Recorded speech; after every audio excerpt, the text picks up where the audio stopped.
અત્યાર ચોથા દાખલાની અંદરમાં આપણને એવી સૂચના આપેલી છે કે નીચેના વ્યવહારો નલીમાના ચોપડે કયા ખાતે ઉધાર અને કયા ખાતે જમા થશે એ કારણ સહિત સમજાવો એવું આપણને સૂચના આપેલી છે। હવે વિદ્યાર્થી મિત્રો આ વ્યવહારની અંદરમાં આપણને એવું કીધું છે કે ભાઈ કારણ સહિત આપણને સમજાવવાનું કીધું છે કે કયા ખાતે ઉધાર થશે અને કયા ખાતે જમા થશે। મેં આના પહેલાના વિડીયો લેક્ચરની અંદરમાં મેં તમને બધા જ વિદ્યાર્થીઓને આના નિયમ પાકા કરવાના આપ્યા હતા કે આપણી પાસે શું તો કે મુખ્ય બે ખાતા છે અને ત્યારબાદ આપણને એમના નિયમ આપેલા હતા કે ભાઈ વ્યક્તિ ખાતું હોય તો વ્યક્તિ ખાતાનો નિયમ બરાબર। તો એ નિયમ હું અહીંયા બાજુમાં એક વખત લખી નાખું છું કે ભાઈ વ્યક્તિ ખાતાનો નિયમ શું હતો તમને સમજાવવા માટે। તો કે વ્યક્તિ ખાતામાં નિયમ લેનાર ખાતે ઉધાર આપનાર ખાતે જમા શું થશે તો કે જમા થશે।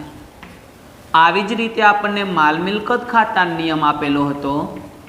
माल अथवा तो मिलकत खातानो नियम शू हतो विद्यार्थी मित्रों तो के माल मिलकत खाता नियम आवे ते उधार अने जाय ते जमा आवे ते उधार जाय ते जमा अने त्यार पछी आपणे त्रीजो आप्यो हतो उपज अथवा तो खर्च खातानो नियम।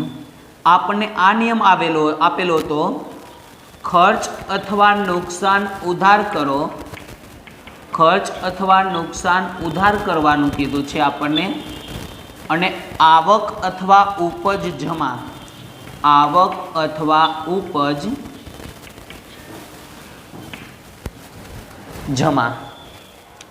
आटलू समझाई गयुं बधाने। आ आपने मैं 3 नियम बाजुमां एटला माटे राख्या छे के आपने आइडियो आवे खबर पड़े एटला माटे। હવે વિદ્યાર્થી મિત્રો ખાસ કરીને જોજો અત્યાર સુધીમાં આપણે જેટલું જોયું એ બધા જ વ્યવહારોનું આમની અંદરમાં રિવિઝન થશે। આપણે અત્યાર સુધી જેટલા વ્યવહાર જોયા એ બધા જ વ્યવહાર બધું જ આપણે આમાં રિવિઝન થશે। હવે એક વસ્તુ જુઓ આપણને એમ કીધું એ નલીમાના ચોપડે કયા ખાતે ઉધાર અને કયા ખાતે જમા થશે।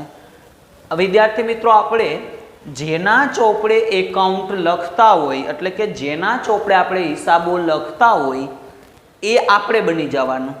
नलीमाना चोपड़े आपणे हिसाब लखी छे तो नलीमा आपणे बनी जवानुं छे एवुं विचारवानुं आपणे। चालो विद्यार्थी मित्रों हूँ जे तमने आमां लखावुं ने एवी ज रीते तमे पेपरमां लखशो तो चालशे कारण के हूँ तमने समजाववा माटे बधा खाताना प्रकारने बधुं लखावुं छुं। चालो आपने पेलू आप्युं छे कि ₹50,000 रोकड़ लावी धंधो शरू कर्यो। ₹50,000 रोकड़ लावी धंधो शरू कर्यो। पहला तो विद्यार्थी मित्रों ए विचारवानुं आनी बेवड़ी असर शुं थशे तो कि धारो के आपणे पहली असर अने बीजी असर। पहली असर शुं तो कि रोकड़ शब्द आप्यो छे तो पहली असर आपणे रोकड़ खाते थशे। चालो पहली असर सेना खाते थशे रोकड़ खाते थशे। त्यार पछी आपणे बीजी असर जोशुं तो मैं तमने कीधुं हतुं के धंधो शरू करवानुं के एटले आपणे बीजी असर मूड़ी खाते आवशे तो आपणे बीजी असर लखशुं मूड़ी खाते। आटलुं समजाणुं विद्यार्थी मित्रों के रोकड़ अने मूड़ी खाते बे असर थई गई कारण के मूड़ीनी व्याख्या शुं के तो के धंधो शरू करवा माटे धंधानो मालिक कांई पण वस्तु धंधामां लावे तो तेने आपणे मूड़ी कहेवामां आवे छे। तो चालो एक असर रोकड़ खाते थई गई बीजी असर क्या खाते आवशे तो के मूड़ी खाते आवशे। हवे आपणे विद्यार्थी मित्रों आगळ जोशुं આ રોકડ છે એ કયા ખાતામાં આવે? મેં તમને પહેલાના વિડીયોમાં ચોથું અને પાંચમું એક્ઝામ્પલ કીધું હતું. તો રોકડ છે એ આપણા માટે માલ મિલકત કહેવાય. તો અહીં આપણે કૌંસમાં લખશું રોકડ શેમાં આવશે? તો કે માલ મિલકત ખાતામાં આવશે.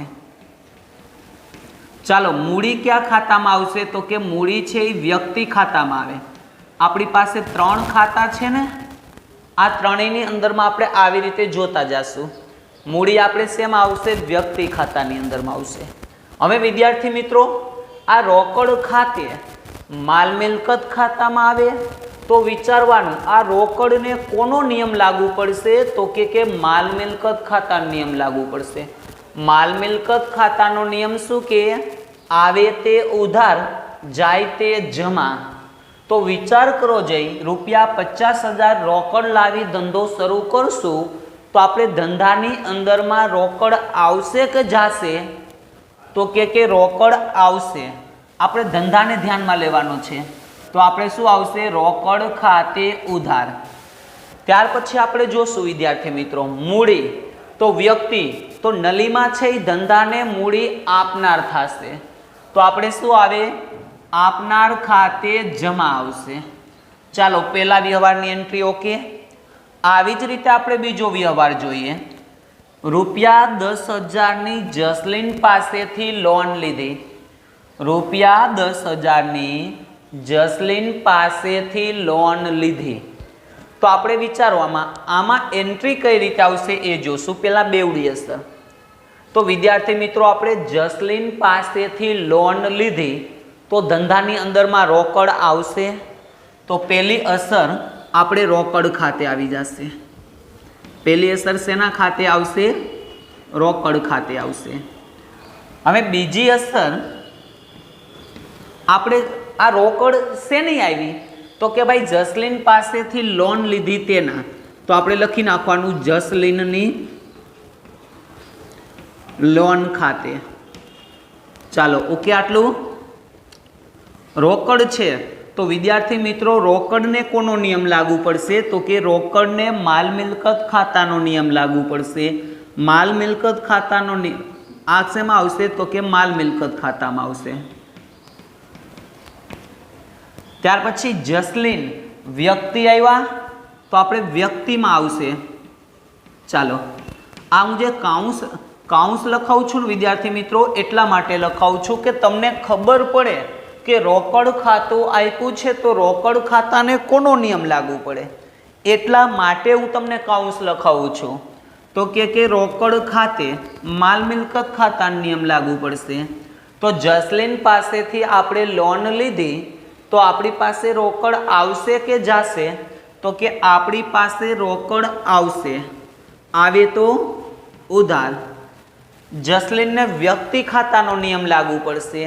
વ્યક્તિ ખાતાનો નિયમ એવું કે લેનાર ખાતે ઉધાર, આપનાર ખાતે જમા. તો વિચારો, જે આપણે જસલીન પાસેથી લોન લીધી હોય તો જસલીન લેનાર થશે કે આપનાર થશે? તો કે આપનાર થશે. તો આપનાર ખાતે શું હોય? જમા હોય. ચાલો, આગળ જોશું આપણે આવી જ રીતે. ₹30,000 બેંકમાં ભરી ખાતું ખોલાવ્યું. ₹30,000 બેંકમાં ભરી ખાતું ખોલાવ્યું. તો આમાં એક અસર બેંક ખાતે આવશે અને બીજી અસર ક્યાં ખાતે આવશે? તો કે બીજી અસર આપણી પાસે રોકડા ભર્યા ને, બરાબર. તો આપણે શું બેંકમાં ભર્યું હશે? તો કે રોકડ ભરી હશે, રોકડા રૂપિયા. એટલે બીજી અસર આવશે રોકડ ખાતે આવશે. વિદ્યાર્થી મિત્રો, બેંક આવી તો બેંક છે એ આ ત્રણમાંથી કયા ખાતામાં સમાવેશ થાય બેંકનો? તો કે બેંક એ નોંધાયેલી સંસ્થા છે. તો બેંકનો સમાવેશ શેમાં થશે? તો કે વ્યક્તિ ખાતામાં થશે. ચાલો, વ્યક્તિ ખાતું, બરાબર. રોકડ છે તો એનો સમાવેશ શેમાં થશે? માલ મિલકત ખાતામાં એનો સમાવેશ થશે. ચાલો, આ કાઉન્સ લખી એના ઉપરથી આપણને ખબર પડશે કે ક્યારે કયા નિયમનો ઉપયોગ કરવો. ચાલો, તો આપણે બેંક લખેલું છે, વ્યક્તિ ખાતાનો નિયમ. તો વિચારો, આપણે રૂપિયા 30,000 બેંકમાં ભર્યા, વ્યક્તિ ખાતા નિયમ, લેનાર ખાતે ઉધાર, આપનાર ખાતે જમા. તો આપણે રૂપિયા બેંકમાં ભરેલ છે તો બેંક લેનાર થશે કે આપનાર થશે? તો કે બેંક છે એ લેનાર થશે.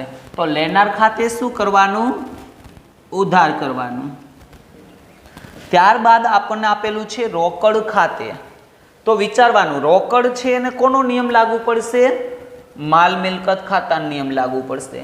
માલ મિલકત ખાતાનો નિયમ એવું કે છે આવે તે ઉધાર, જાય તે જમા. તો વિચારો જઈ, આવશે કે જાશે રોકડ? તો કે રોકડ જાશે. બેંકમાં ભર્યા એટલે રોકડ શું થશે? જાશે. તો રોકડ ખાતે જમા આવશે. વિદ્યાર્થી મિત્રો, બીજા ચેપ્ટરમાં પ્રેક્ટિસ માંગશે. તમે જેટલી વધારે પ્રેક્ટિસ કરશો એટલું વધારે સમજાશે. બેવડી અસર છે, ખાતાનું વર્ગીકરણ છે, આપેલ વ્યવહાર રોકડ છે, ઉધાર છે, જે મેં તમને નિયમ લખાવેલા છે એ નિયમની તમારે પ્રેક્ટિસ માંગશે. જેટલી પ્રેક્ટિસ વધારે હશે એટલો ફાયદો થશે. ચાલો એના પછીનો ચોથો વ્યવહાર, રૂપિયા 8,000માં કમ્પ્યુટર ખરીદવું. આપણને એવી સૂચના આપેલી છે કે રૂપિયા 8,000માં કમ્પ્યુટર ખરીદવું. તો વિચારો, પેલાની બેવડી અસર વિચારવાની. તો આપણે એ જોશું કે આપેલ વ્યવહાર રોકડ છે કે ઉધાર. પહેલો પ્રશ્ન મારો તમને એ છે કે આપેલ વ્યવહાર રોકડ છે કે ઉધાર. તો આપણે જોશું, આમાં માન લો કોઈ વ્યક્તિ સંસ્થાનું નામ નથી આપ્યું તો આપેલ વ્યવહાર રોકડ છે. હવે શું ખરીદવું આપણને? તો કે કમ્પ્યુટર ખરીદવું. તો આપણે કમ્પ્યુટર ખાતે અસર આવશે. શું ખરીદવું? તો કે કમ્પ્યુટર ખરીદવું. તો એક અસર આપણે શેના ખાતે આવશે? કમ્પ્યુટર ખાતે અસર આવશે. કમ્પ્યુટર ખાતે અસર આવશે. અને બીજી અસર આપણે રોકડ ખાતે આવશે. આમાં વિદ્યાર્થી મિત્રો આપણે ખરીદ ખાતે અસર નથી આવી. શા માટે ખરીદ ખાતે અસર નથી આવી? આપણે સમજો શા માટે ખરીદ ખાતે અસર ન આવી. તો કે આપણે વસ્તુનું નામ આપેલું છે કે ભાઈ કમ્પ્યુટર ખરીદવું. જ્યારે વસ્તુનું નામ આપે ત્યારે જે વસ્તુનું નામ આપ્યું હોય એના ખાતે અસર આપી દેવાની. જ્યારે આપણને એમ કીધું હોય કે માલ ખરીદો તો જ આપણે ખરીદ ખાતે આવશે અસર. ચાલો, કમ્પ્યુટર. કમ્પ્યુટર ક્યાં ખાતામાં આવશે? તો કે માલ મિલકત ખાતામાં આવશે. કમ્પ્યુટર આપણા માટે શું છે? તો કે મિલકત છે. તો માલ મિલકત ખાતામાં આવશે. રોકડ ક્યાં ખાતામાં આવશે વિદ્યાર્થી મિત્રો? એ પણ માલ મિલકત ખાતામાં આવશે. ચાલો હવે જોશું, કમ્પ્યુટર ખાતે માલ મિલકત ખાતામાં આવે તો માલ મિલકત ખાતાના નિયમમાં વિચારવાનું. આ બેમાં આવે તે ઉધાર, જાય તે જમા. તો તમે વિચારો જઈ, આપણે કોમ્પ્યુટર ખરીદતા હોય ત્યારે કોમ્પ્યુટર આવે કે જાય? તો કે કોમ્પ્યુટર આવે. આવે તો ઉધાર. વિચારો જઈ, ખરીદી કરશું ત્યારે રોકડ આવશે કે જાશે? તો કે રોકડ જાશે. જાય તો જમા. ચાલો આગળ જોશું આપણે. રૂપિયા 1,000ની સ્ટેશનરી ખરીદી. સ્ટેશનરી એટલે આપણે સ્ટેશનરી ખર્ચ, જે આપણે નોટબુક ખરીદી, પેન ખરીદી, ઝેરોક્સ કરાવેલી હોય, આને આપણે સ્ટેશનરી કહેવામાં આવશે. સ્ટેશનરીની દુકાન નથી ખરીદી.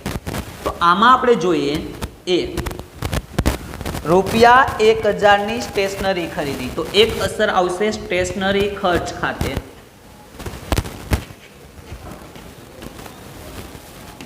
અને બીજી અસર કયા ખાતે આવશે?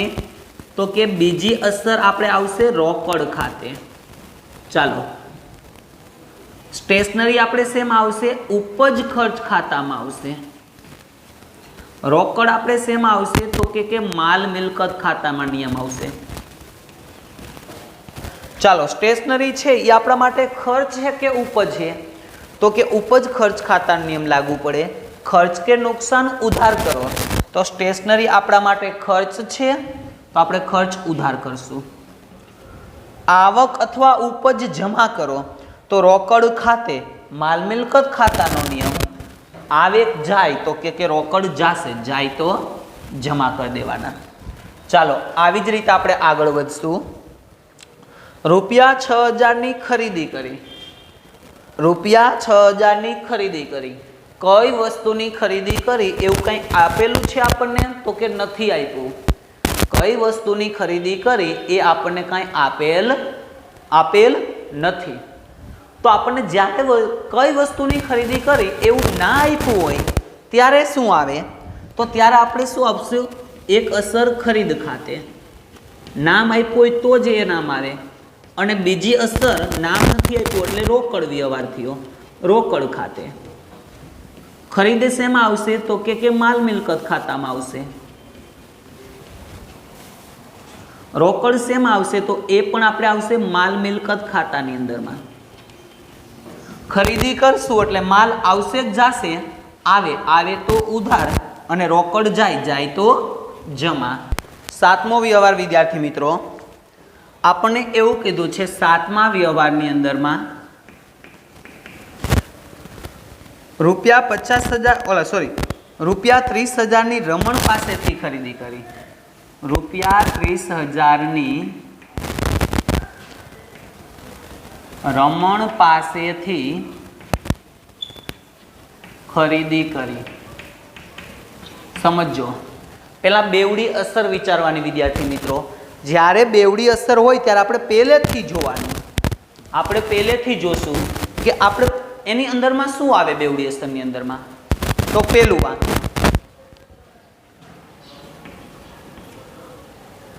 રોકડ, પેલા તો આપણે કામ એ કરવાનું કે જે વ્યવહાર આપવામાં આવેલ છે એ રોકડ વ્યવહાર છે કે ઉધાર।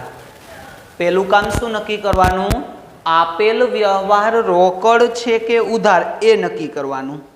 તો વિચારો, રમણ નામ આવ્યું, રોકડ અથવા ચેક શબ્દનો ઉલ્લેખ નથી આપ્યો એટલે આપેલ વ્યવહાર ઉધાર હશે। સમજાણું?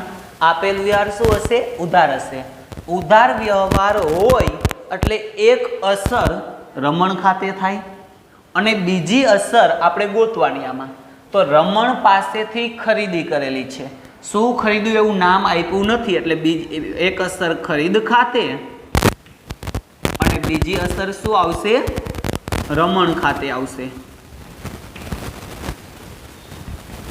ચાલો, ખરીદ ખાતે આવશે એ આપણે શેમાં આવશે? તો કે માલ મિલકત ખાતામાં આવશે। રમણ એ નામ આવ્યું તો આપણે એને વ્યક્તિ ખાતામાં આવશે।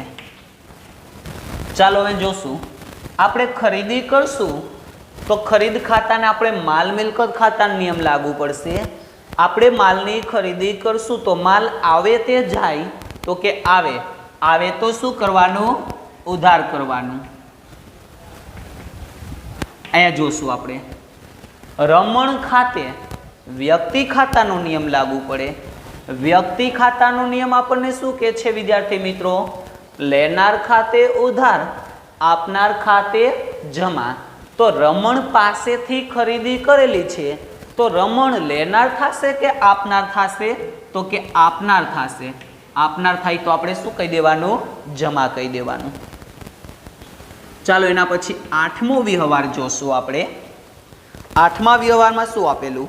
રૂપિયા 15,000નો માલ 28,000માં રોકડેથી વેચો। રૂપિયા 15,000નો માલ રૂપિયા 28,000માં રોકડેથી વેચ્યો। ચાલો આપણે શું કર્યું? તો કે રૂપિયા 15,000નો માલ રૂપિયા 28,000માં રોકડેથી વેચો। વિદ્યાર્થી મિત્રો, આપણે આની અંદરમાં રકમ ધ્યાનમાં નથી લેવાની હજી, તો આપણે જોશું 15,000નો માલ રૂપિયા 28,000માં રોકડેથી વેચ્યો છે। બેવડી અસર વિચાર લેવાની, રોકડ વ્યવહાર હોય એટલે એક અસર રોકડ ખાતે તો આવે જ, તો એક અસર રોકડ ખાતે અને બીજી અસર તો કે આપણને વેચાણ શબ્દ આપ્યો છે તો વેચાણ ખાતે આવશે। હવે સમજીશું આપણે રોકડ ખાતે છે એ કયા ખાતામાં આવે? તો કે માલ મિલકત ખાતામાં આવશે। શેમાં આવશે? માલ મિલકત ખાતામાં। અને વેચાણ શેમાં આવશે તો કે વેચાણ છે એ પણ આપણે માલ મિલકત ખાતામાં આવશે। ચાલો હવે આપણે નિયમ લગાડવાનો માલ મિલકત ખાતાનો। વિદ્યાર્થી મિત્રો આપણને ના આવડતું હોય ને એટલા નિયમમાં જોતું જવાનું કે રોકડ છે માલ મિલકત ખાતાનો નિયમ આવે। માલ મિલકત ખાતાનો નિયમ એવું કે છે આપણને આવે તે ઉધાર જાય તે જમા। તો વિચારવાનું કે આપણે કોઈ પણ જાતનો માલ વેચશું તો રોકડ આવશે જ જાશે તો કે રોકડ આવશે, આવે તો ઉધાર। માલ વેચશું ત્યારે આપણી પાસેથી માલ જાશે, જાય તે જમા। આવી જ રીતે આપણે નવમો વ્યવહાર જોશું। નવમા વ્યવહારમાં જુઓ ₹8,000નો માલ ₹15,000માં નીલાને વેચ્યો। ₹8,000નો માલ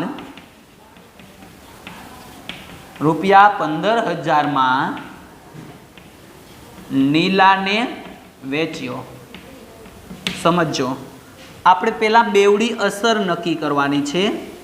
આમાં જોશું આપણે કે બેવડી અસર શું થાય તો કે જોવાનું પહેલા આપેલ વ્યવહાર રોકડ છે કે ઉધાર તો કે આપણને નામ આપેલું છે નીલા અને રોકડ અથવા ચેક શબ્દનો ઉલ્લેખ નથી આપેલો તો ઉધાર વ્યવહાર થયો।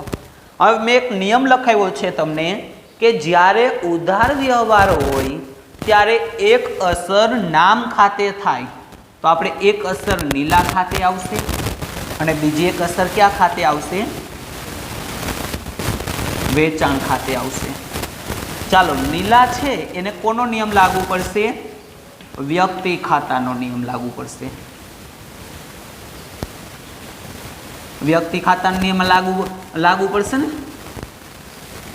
વેચાણને કયો નિયમ લાગુ પડશે તો કે માલ મિલકત ખાતાનો નિયમ લાગુ પડશે। ચાલો સમજો વ્યક્તિ ખાતાનો નિયમ એવું કે લેનાર ખાતે ઉધાર આપનાર ખાતે જમા।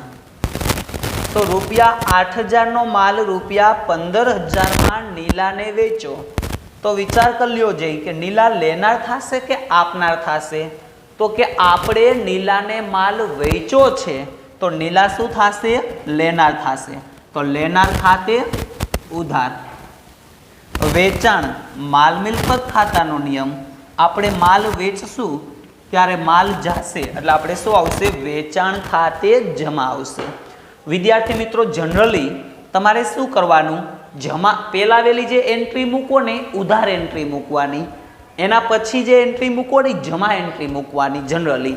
પણ આ ચેપ્ટર બીજા ચેપ્ટર પૂરતું આ તમારે આડાઅવળું થશે તો એના માર્ક કપાશે નહીં, બરાબર? આપણે એના માર્ક તમને આપી દેશું।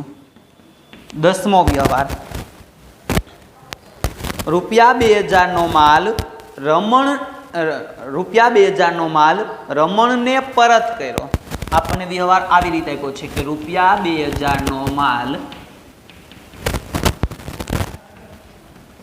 રમણને પરત કર્યો। સમજો વિદ્યાર્થી મિત્રો આપણી પાસે બે જ પરત છે, એક છે ખરીદ પરત અને બીજું છે વેચાણ પરત। આપણી પાસે કેટલા પરત છે તો કે બે પરત આપેલા છે। પહેલું આપણને ખરીદ પરત આપેલું છે અને બીજું આપણને શું આપેલું છે તો કે વેચાણ પરત આપેલું છે। તો આપણે એવું કીધું ₹2,000નો માલ રમણને પરત કર્યો તો વિચારો જે આપણે રમણ પાસેથી માલની ખરીદી કરેલી હતી કે માલ વેચ્યો તો 7 તારીખનો વ્યવહાર રમણ પાસેથી આપણે ખરીદી કરેલી છે તો આ આપણે કયું પરત થશે? ખરીદ પરત થશે। તો એક અસર ખરીદ પરત ખાતે અને બીજી અસર આપણે કોના ખાતે આવશે? એક અસર ખરીદ પરત ખાતે અને બીજી અસર રમણ ખાતે આવશે। તો લખી નાખી રમણ ખાતે અને ખરીદ પરત ખાતે। સમજો રમણ છે એ કયા ખાતામાં સમાવેશ થશે? વ્યક્તિ ખાતામાં અને ખરીદ પરત શેમાં આવશે તો કે માલ મિલકત ખાતામાં આવશે। ચાલો રમણ ખાતે આપણને વ્યક્તિ ખાતું તો આપણે વ્યક્તિ ખાતાનો નિયમ એવું કે છે લેનાર ખાતે ઉધાર આપનાર ખાતે જમા। तो આપણે રમણને માલ પરત કરશું તો રમણ લેનાર થશે કે આપનાર થશે? તો કે લેનાર થશે, તો ઉધાર કરવાના. ખરીદ પરત કરશું ત્યારે આપણી પાસેથી માલ જાશે, જાય તો આપણે શું કરી દેવાનું?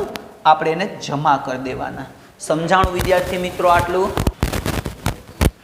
11મો વ્યવહાર.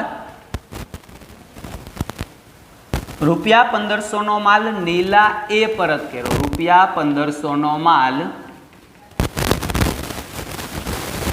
નીલા એ પરત કર્યો. તો આમાં શું આવશે વિચારો? નીલા એ પરત કર્યો છે વિદ્યાર્થી મિત્રો, તો કે નીલા એ પરત કર્યો તો એનો મતલબ એવો આપણે વેચા માલ વેચ્યો છે. ના ખબર પડે ને તો આપણે જોવાનું 9મા નંબરનો વ્યવહાર. આપણે નીલાને માલ વેચ્યો છે તો એ આપણું વેચાણ પરત થયું. તો એક અસર વેચાણ પરત ખાતે અને બીજી અસર આપણે ક્યાં ખાતે આવશે? તો કે નીલા, નામ આપેલું છે નીલા ખાતે. સમજી આપણે વેચાણ પરત આપણે વ્યક્તિમાં આવશે અને નીલા શેમાં આવશે? સોરી, વેચાણ પરત છે એ આપણે માલ મિલકત ખાતામાં આવશે અને નીલા શેમાં આવશે? તો કે વ્યક્તિ ખાતામાં આવશે.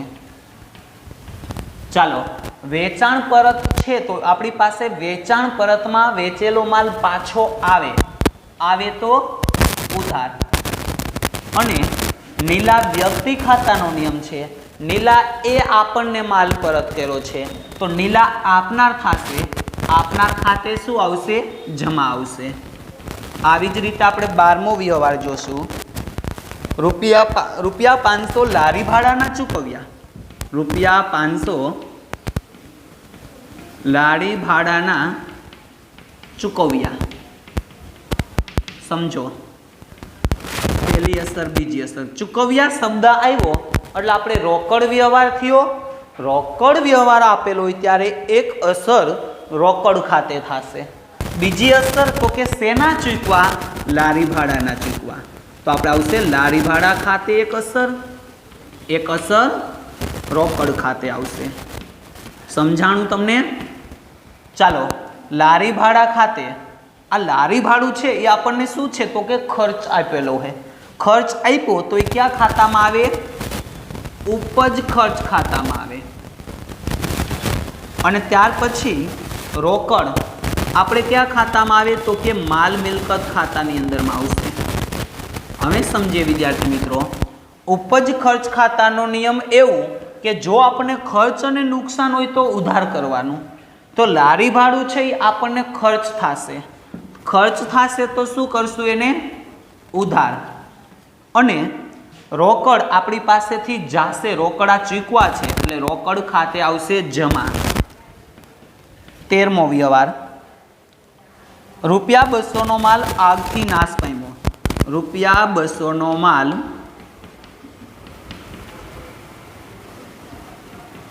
આગથી નાશ પામ્યો. સમજો વિદ્યાર્થી મિત્રો, આગથી નાશ પામ્યો તો આપણને ફાયદો થશે કે નુકસાન થશે? તો કે નુકસાન થશે. તો એક અસર આપણે આ રીતે આપી દઈશું. એક અસર આપણે આ રીતે આપી દઈશું કે આગથી થયેલ નુકસાન ખાતે ઉધાર.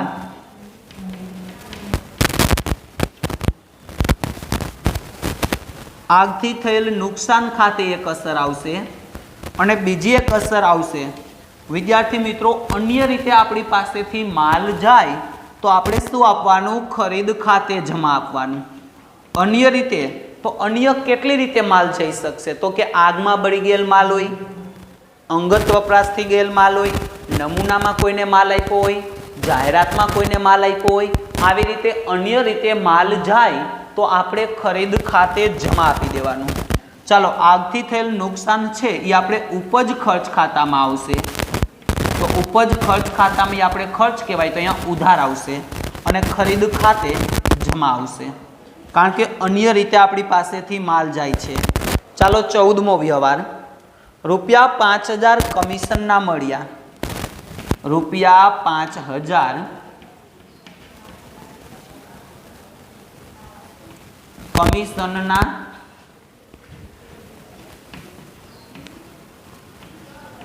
મળ્યા. તો વિચારશું આપણે આની બેવડી અસર શું આવે. કમિશનના મળ્યા તો રોકડ વ્યવહાર છે, તો એક અસર રોકડ ખાતે. ત્યાર પછી શેના મળ્યા તો કે કમિશનના મળ્યા, તો એ નામ આપી દો કમિશન ખાતે. હવે જોશું આપણે રોકડ છે એ શેમાં આવશે, માલ મિલકત ખાતામાં આવશે. કમિશન તો કે ઉપજ ખર્ચ ખાતામાં આવશે. કમિશન આપણા માટે શું છે તો કે આવક છે.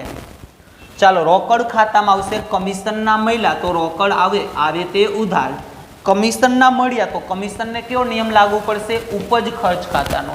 હવે કમિશનના આપણને પૈસા મળ્યા છે તો એ આપણા માટે શું કહેવાશે, આવક કહેવાશે. આવક શું કરવાની, જમા કરી દેવાની. આ 15મો વ્યવહાર જોશું. 2000 પગાર ચૂકવ્યો, ₹2000 પગાર ચૂકવ્યો. ચાલો ચૂકવ્યો શબ્દ આવ્યો એટલે એક અસર રોકડ ખાતે અને એક અસર પગાર ખાતે આવશે. ચાલો પગાર શેમાં આવશે તો કે ઉપજ ખર્ચ ખાતામાં આવશે. પગાર આપણા માટે શું છે, ખર્ચ આપ્યો છે. અને રોકડ શેમાં આવશે તો કે માલ મિલકત ખાતાની અંદરમાં આવશે. ચાલો પગાર ઉપજ ખર્ચ ખાતામાં આવશે. ખર્ચ કે નુકસાન ઉધાર કરો તો પગારના આપણે ચૂકવા છે તો આપણે શું કરશું, પગાર આપણા માટે ખર્ચ કહેવાય તો પગાર આપણે ઉધાર કરશું. રોકડ આપણા માટે રોકડ આપણે શું તો કે જાશે. જાય તો આપણે શું કરશું તો કે રોકડ જાય તો જમા કરશું. વિદ્યાર્થી મિત્રો અહીંયા કને આપણે 15 વ્યવહાર આપણે વિદ્યાર્થી મિત્રો અહીંયા કને આપણે 15 વ્યવહાર આપેલા હતા જે આપણે કમ્પ્લીટ કરી દીધા. આમની અંદરમાં કોઈને કાંઈ ક્વેરી હોય તો કહેજો. અને બીજી એક વસ્તુ, આવા વ્યવહારની પ્રેક્ટિસ કરજો. પ્રેક્ટિસ કરશો તો આવડશે. મને ખબર છે તમારે પાઠ્યપુસ્તકની અંદરમાં ખાતા સ્વરૂપે આપ્યું છે, પણ આપણને થોડુંક સમજાય એટલા માટે આપણે તમને આવી રીતે લખાવ્યું છે. કારણ કે આમાં ખાતાના ને એના પ્રકાર એટલા માટે લખાવ્યા કે તમને નિયમની ખબર પડે. આપણે પરીક્ષામાં આ રીતે લખશો તોય ચાલશે.